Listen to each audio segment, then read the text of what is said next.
दोस्तों इस वीडियो में मैं आपको बताऊंगा कि रेलवे ग्रुप डी में अगर आप असिस्टेंट ट्रैक मशीन में भर्ती होते हैं तो आपको क्या क्या काम करना पड़ सकता है, क्या सैलरी होगी, क्या प्रमोशन के चांसेस है, क्या ये पोस्ट महिलाओं के लिए उचित है या नहीं, और आपके जो है इसमें ग्रोथ कितना है फ्यूचर में, ये सारी बातें इस वीडियो में डिटेल में बात करूंगा। तो चलिए शुरुआत यहाँ से कर लेते हैं कि कैसे रेलवे का एग्ज़ाम हमें पास करना है। तो आप रेलवे जब ग्रुप डी का फॉर्म भरेंगे तो आप 23 जनवरी 2025 से ऑनलाइन एप्लीकेशन भारतीय रेलवे की ऑफिशियल वेबसाइट से जब भी आप भर देते हैं तो आपका जो एग्ज़ाम है 5 से 6 महीने बाद हो जाता है। आपको कौन सी किताबें पढ़नी है इस वीडियो में मैंने टैग कर दिया है, आप उसको लेकर के आज से ही अपनी तैयारी स्टार्ट कर सकते हैं। तो जब भी आप एग्ज़ाम में जाएंगे तो आपका एग्ज़ाम प्रोसेस 2 चरणों में होने वाला है। पहला है रिटन एग्ज़ाम जो कि 100 क्वेश्चंस की एक ही सीबीटी रहने वाली है और उसमें मैथमेटिक्स, रीजनिंग, जीके, जीएस से सवाल आने वाले हैं। जब आप रिटन पास कर जाते हैं तो 3 गुना बच्चे फिजिकल टेस्ट में लिए जाते हैं और ध्यान रखना कि फिजिकल टेस्ट में बहुत सारे लोग फेल हो जाते हैं। तो जब भी आप इस एग्ज़ाम की तैयारी कर रहे हो तो आप रिटन एग्ज़ाम की साथ साथ आप अपने फिजिकल टेस्ट की भी तैयारी करते रहना।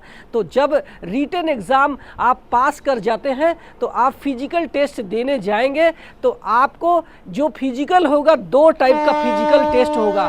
पहला है आपको अगर मेल है तो 35 किलोग्राम का वजन आपको अपने कंधे पर उठाना है और 2 मिनट के अंदर 100 मीटर की दूरी पर बिना रखे आपको ले जा करके रख देना है, क्योंकि रेलवे ग्रुप डी का जो पोस्ट है ये हार्ड वर्क का है। तो आपको फिजिकल टेस्ट में पास होना बहुत ज़रूरी है, नहीं तो आपको उस पोस्ट पर नहीं दिया जाएगा। तो अब बात करते हैं कि इसके अलावा आपका कौन सा फिजिकल होगा। तो आप रनिंग भी आपको इसके साथ में करवाई जाएगी, जो कि अगर आप मेल हैं तो आप 1000 मीटर की दूरी को आपको 4 मिनट 15 सेकेंड में कंप्लीट करना होता है। चलिए अब फीमेल के जो है फिजिकल टेस्ट पे बात कर लूँ। तो अगर आप फीमेल हैं तो आपको 20 किलोग्राम का वज़न उठाना है और आपको 100 मीटर की दूरी को सिर्फ 2 मिनट में ले जा करके रख देना होगा। आपको नीचे वो वज़न नहीं रखना है, जैसे ही आप नीचे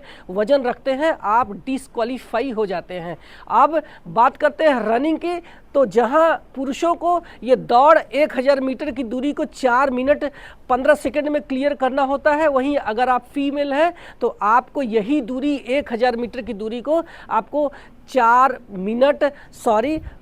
मिनट 40 सेकंड में क्लियर करना होता है। जब इस एग्ज़ाम को पास कर जाएंगे तो आप एक मेडिकल से गुजरेंगे, एक डीवी से गुजरेंगे और उसके बाद आपकी जो है पोस्टिंग ट्रैक मशीन में हो जाएगी। जहां तक महिलाओं को बात करूंगा तो महिलाओं को ये पोस्ट को अवॉइड करना चाहिए, या फिर जब भी आप फॉर्म भर रही हो तो आपको 14 पोस्ट अगर आपको दिया है तो उस 14 पोस्ट में से अगर आप 14वें नंबर पे ट्रैक मेंटेनर 4 भर रही हो तो आपको 13वें नंबर पर असिस्टेंट ट्रैक मशीन भर देना चाहिए, क्योंकि ये दोनों पोस्ट भाई भाई है और ड्यूटी के दौरान 21 दिन घर से बाहर रहना होता है और सिर्फ 7 दिन घर में रहना होता है। तो चलिए इसके बारे में अब बात कर लेते हैं। तो जैसे ही आपकी ज्वाइनिंग हो जाएगी, ज्वाइनिंग के बाद आपका जो है ट्रेनिंग हो जाएगा और ये ट्रेनिंग कोई ऑफिशियल कोई कोर्स नहीं है। जैसे ही आप ज्वाइनिंग कर लेते हैं तो आपके वहाँ के स्टाफ, चाहे वो टेक्नीशियंस है चाहे वो जेई है, ये लोग आपको इस तरीके से ट्रेंड कर देंगे ताकि आप एक हेल्पर के रूप में, असिस्टेंट ट्रैक मशीन के रूप में आप काम कर सकते हैं। तो जब आप ज्वाइनिंग कर लेते हैं तो उसी दिन से, पहले दिन से ही आप जो है स्टार्टिंग सैलरी 30,000 आपकी बनेगी, क्योंकि 18,000 आपकी बेसिक्स हो जाएगी और उसके बाद आपको सब टीए वगैरह मिला करके इसमें 30,000 स्टार्टिंग बनेगा और ये 30 से 40,000 बन सकता है, क्योंकि रेलवे ग्रुप डी में अगर सबसे ज़्यादा सैलरी होती है तो यही स्टाफ है जो कि इनको टीए के रूप में 500 रुपये पर डे मिलता है। तो ये आपको काम क्या करना है इस पे बात कर लेते हैं। तो काम आपने देखा होगा कि रेलवे ट्रैक पर पीली पीली मशीनें काम करती हैं और ये मशीनें रेलवे के जो है जितने भी मेंटेनेंस काम है ट्रैक के वो सारे काम करते हैं। और ये बहुत टाइप की मशीनें आती हैं और आपकी पोस्टिंग किसी एक मशीन पर हो जाएगी। और ये मशीनें पहले यही काम जो है ट्रैक मेंटेनर करते थे, यानी गैंगमैन लोग करते थे, लेकिन उनसे बहुत ज़्यादा टाइम बर्बाद होता था, बहुत ज़्यादा मैन पावर की ज़रूरत होती थी। तो इस वजह से ये हमारी मशीनें ईजाद कर दी गई, यानी इनके जो है मार्केट में आ गए हैं, मतलब इनके आविष्कार हो गए हैं। और ये मशीनें एक मशीनें 15 से 20 जो है गैंगमैन का काम अकेले ही कर देती है। तो इसी ट्रैक मशीन में आपको हेल्पर के रूप में, यानी इसकी जो है काम, इस मशीनों की जो है साफ सफाई, उनकी ऑयलिंग ग्रीसिंग, इसके अलावा ये मशीनें डीजल से चलती है तो इसमें आपको डीजल भरने का भी काम आपको दिया जाता है। इसके साथ में जैसे ही ये मशीनें काम करने जाती हैं तो काम करने से पहले इसके जो मेंटेनेंस है, यानी इसको चेक करना कि क्या ये लाइन पे काम करने लायक है कि नहीं है। इसके बाद जैसे ही वो काम करके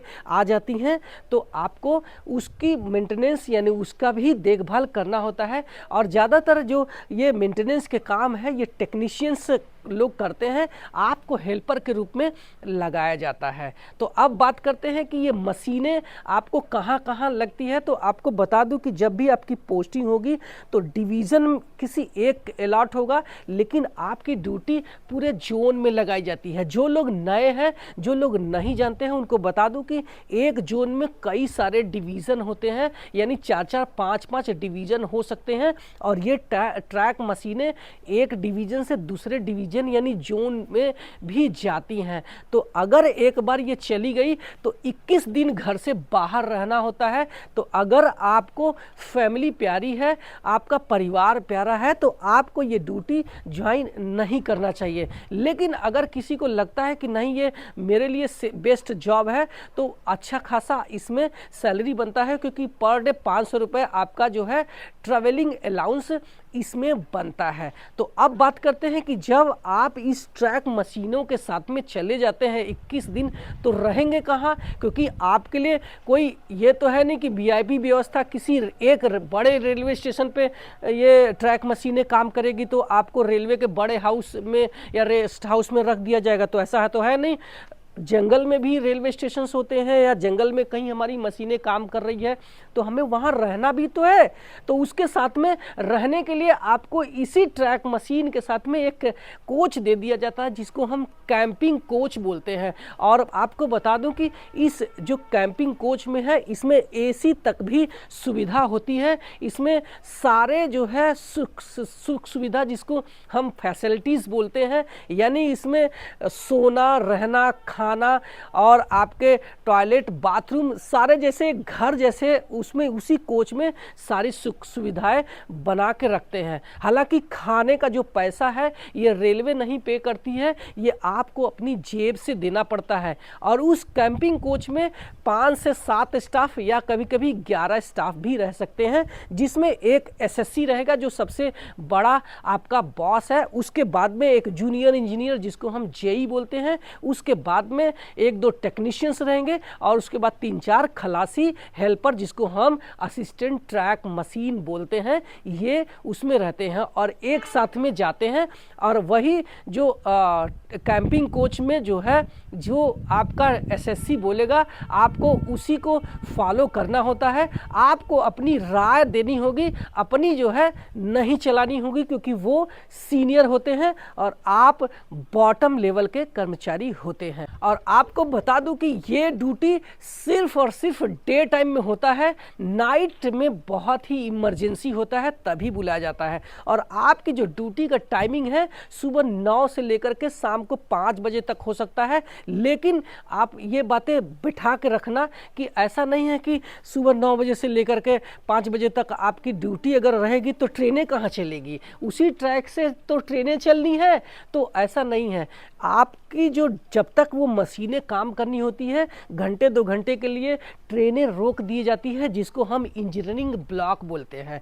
तो जब ट्रेनें घंटे 2 घंटे के लिए रोक दी जाती है तो आपको 2 घंटे काम करना है और उसके बाद फिर आपको वापस आ जाना है। और जैसे ही आप आ गए तो आप अपने कैंपिंग कोच में आराम कर सकते हैं। और आप चाहे तो अगर आप फ्यूचर के लिए कुछ तैयारी करना चाहते हैं तो आप अपनी पढ़ाई भी कर सकते हैं। तो ये एक डिटेल में था कि आपको काम क्या करना है। अब बात करते हैं इसमें प्रमोशन के क्या चांसेस है। तो आपको बता दूं कि जब आप डे 1 से लग जाते हैं, जिस दिन आप ज्वाइनिंग कर लेते हैं उसी दिन से आप जनरल डिपार्टमेंट कॉम्पिटिटिव एग्जामिनेशंस यानी GDCE के जरिए आप रेलवे में ALP technician, station master, TTE, trade manager या फिर ऑफिस के कोई सुपरवाइजर भी आप बन सकते हैं, बशर्ते आपके पास क्वालिफिकेशंस होने चाहिए। रेलवे पूरा का पूरा आपको चांस देती है। अगर आप टैलेंटेड है तो आप ग्रुप D से ग्रुप C वाले पोस्ट पर आसानी से जा सकते हैं। रेलवे ज्वाइनिंग के पहले दिन से इसमें कोई भी सर्विस का कोई पीरियड का क्राइटेरिया नहीं है। सिर्फ RPF के स्टाफ इसमें एलिजिबल नहीं होते हैं। तो ये हमारा GDC से हो गया। अब बात करते हैं LDC से। तो LDC से प्रमोशन आप अपने सिर्फ डिपार्टमेंट में यानी असिस्टेंट ट्रैक मशीन में है तो आपका जो है प्रमोशन सिर्फ और सिर्फ आपके डिपार्टमेंट में होगा, जो कि मिनिमम 3 इयर्स आपकी सर्विस होने के बाद होता है। ये भी एक एग्ज़ाम के ज़रिए होता है और उसमें आप आसानी से जूनियर इंजीनियर बन जाते हैं, जो कि 4200 का ग्रेड पे होता है। और वहाँ पे आपको क्वालिफिकेशंस की ज़रूरत नहीं होती है। आप अगर 12th मैथ और साइंस से किया है, फिजिक्स साइंस से किया है मैथ, तो आप आसानी से जूनियर इंजीनियर बन सकते हैं। तो ये तो हम हो गया कि कैसे आप डिपार्टमेंट एग्ज़ाम से आप प्रमोशन पाते हैं। अब बात करते हैं कि अगर आप डिपार्टमेंट एग्ज़ाम नहीं निकाल पाते हैं तो आपका प्रमोशंस क्या है। तो इसको बोलते हैं डिपार्टमेंट कोटा के तहत आपकी जो है प्रमोशंस होता जाएगा। तो आप अगर हेल्पर है यानी असिस्टेंट है तो आपका प्रमोशंस 3 से 4 साल के बाद 1900 ग्रेड पे में असिस्टेंट जो है टेक्नीशियंस 3rd के रूप में हो जाता है। इसी तरीके से आप जो है प्रमोशन पाएंगे 2400 ग्रेड पे में भी आपको टेक्नीशियंस 2 बनाया जाएगा। और इसके बाद आप जो है टेक्नीशियंस 1 बन जाते हैं। तो ज़्यादातर लोग जो है 2800 में जाकर के ग्रेड पे में जाते जाते रिटायर हो जाते हैं और ये जो प्रमोशंस चांसेस है ये काफ़ी स्लो होता है। तो ये आपका जो है प्रमोशंस के चांसेस हो गए। सैलरी के बारे में बता दिया, जॉब प्रोफाइल के मैंने बारे में बता दिया। अभी आपको अगर कुछ भी डाउट रहेगा तो कमेंट सेक्शन में करना, मैं रिप्लाई करूँगा। मैं वीडियो को यहीं समाप्त करता हूँ। आप मेरे चैनल पे पहली बार आए हैं तो सब्सक्राइब कर लेना, क्योंकि मैं यहाँ सिर्फ आपके फ़ायदे की बात करता हूँ। Thank you so much.